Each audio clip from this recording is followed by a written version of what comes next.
Selamat datang di podcast Manajemen Kepuasan dan Keterikatan Pegawai.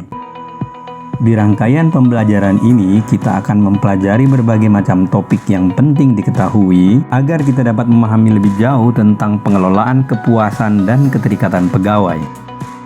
Pembelajaran ini disampaikan oleh saya, Darmin Ahmad Pella, penulis buku Manajemen Kepuasan dan Keterikatan Pegawai, dan menjadi konsultan berpengalaman belasan tahun membantu perusahaan dan lembaga pemerintahan di Indonesia untuk mengukur dan meningkatkan kepuasan dan keterikatan pegawai, pekerja, atau karyawan. Di pertemuan ini kita akan belajar mengenai teori Maslow dan bagaimana menggunakannya untuk mengukur kepuasan pekerja. Teori hierarki kebutuhan Maslow menjadi satu teori motivasi yang berkaitan dengan kepuasan pegawai yang paling terkenal di dunia. Ini diakibatkan teori Maslow memiliki kesederhanaan dan kejelasan hierarki yang baik. Teori Maslow adalah titik awal yang baik untuk memulai penyelidikan terhadap teori-teori motivasi lainnya. Teori Maslow diawali dengan pemikiran bahwa kita, human, cenderung menginginkan banyak hal. Dan apa yang diinginkan berikutnya tergantung dari apa yang telah dimiliki kini.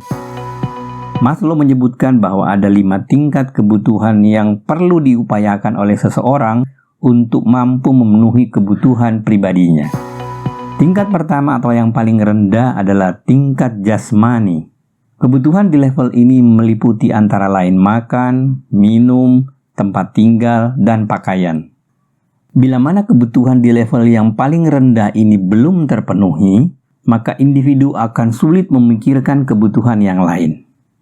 Hal ini diakibatkan oleh kenyataan bahwa bila individu masih lapar, haus, tidak memiliki tempat tinggal dan pakaian, maka dia akan sulit untuk naik pada kebutuhan berikutnya karena kebutuhan ini merupakan kebutuhan yang dasar. Apa kaitan antara kebutuhan ini dengan pengukuran kepuasan pegawai?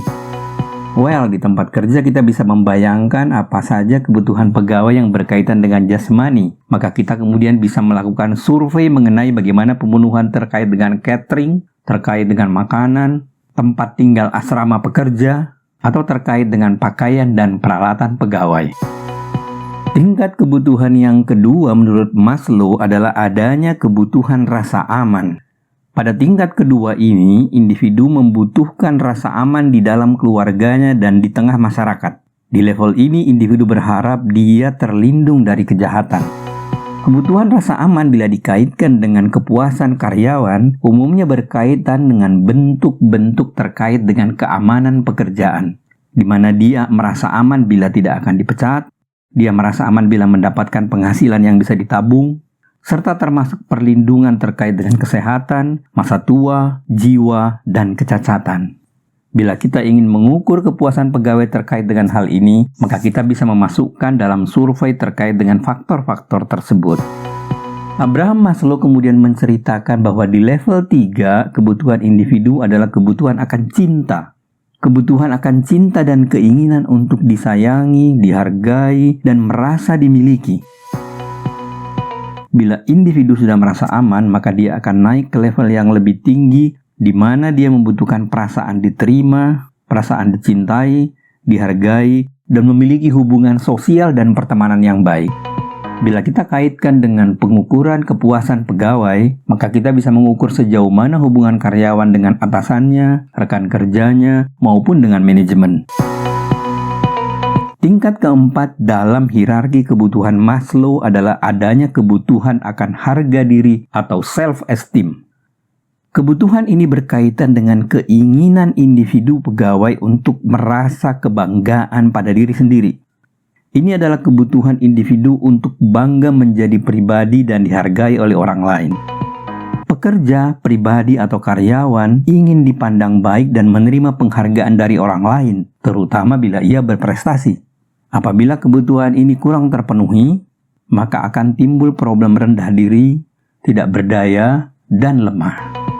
Bila kita ingin melakukan pengukuran kepuasan karyawan terkait dengan hal ini, maka kita bisa memasukkan hal-hal terkait dengan employee recognition, yaitu penghargaan pegawai, penghargaan dari atasan, penghargaan dari manajemen, dan sejenisnya.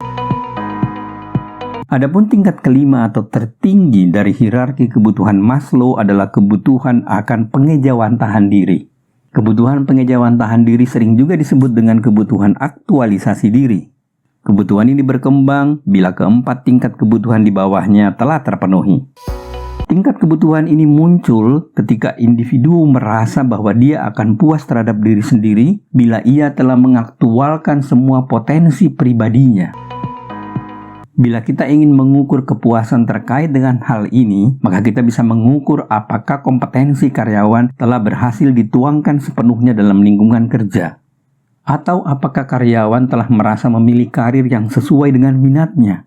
Atau karyawan telah memiliki kebebasan untuk melakukan pekerjaan sesuai dengan judgement terbaik menurut pikiran mereka. Inti dari teori Maslow terletak pada fakta bahwa ketika sebuah kebutuhan terpenuhi, maka kebutuhan di level tersebut akan mulai berkurang dan kebutuhan di tingkat berikutnya akan mulai bertambah. Maslow juga menyatakan bahwa satu tingkat kebutuhan tidak wajib benar-benar terpenuhi sebelum seseorang naik ke tingkat yang lebih tinggi.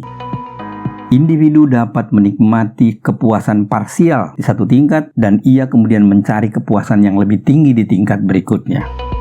Demikianlah teori Maslow dan bagaimana memanfaatkannya untuk mengukur kepuasan pegawai. Bagaimana pendapat Anda mengenai teori Maslow dan bagaimana penggunaannya di dalam pengukuran kepuasan pegawai? Silakan share pendapat Anda. Jangan lupa klik like dan subscribe untuk update materi pembelajaran berikutnya. Sampai jumpa.